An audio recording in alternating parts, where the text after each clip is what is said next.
नमस्कार आपण मैंने देखुं आम ओडिशा को दीपक सिंह आपण मान सहित आम बर्तमान आसी आज पहुँची अच्छु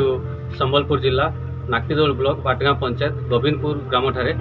ए छकरे गोटे समस्या रही पानी समस्या बहुत दिन है ये पानी आसुना पाखरे हाईस्कल अच्छी कॉलेज अच्छी स्कूल अच्छी। हाँ दर्शक बंधु गोविंदपुर छक निकट में अमृतधारा पानी नहीं पाखरे पानी सुविधा नथिबारु एठाकू पानी पीवाक आसी फेरुछंती स्थानीय लोके और छात्र छात्री।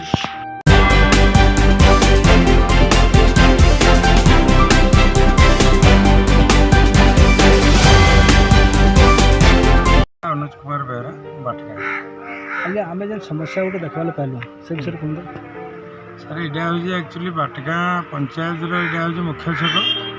ये स्कूल अच्छी कॉलेज अच्छी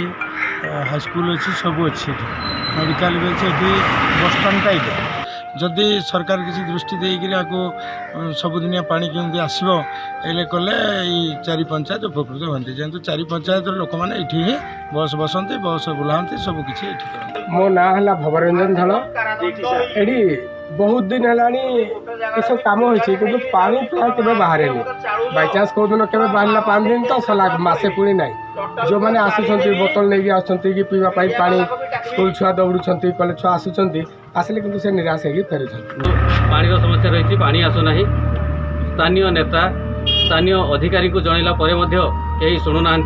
बहुत दिन है पानी समस्या ये रही आज खबर ये रखुँ नमस्कार।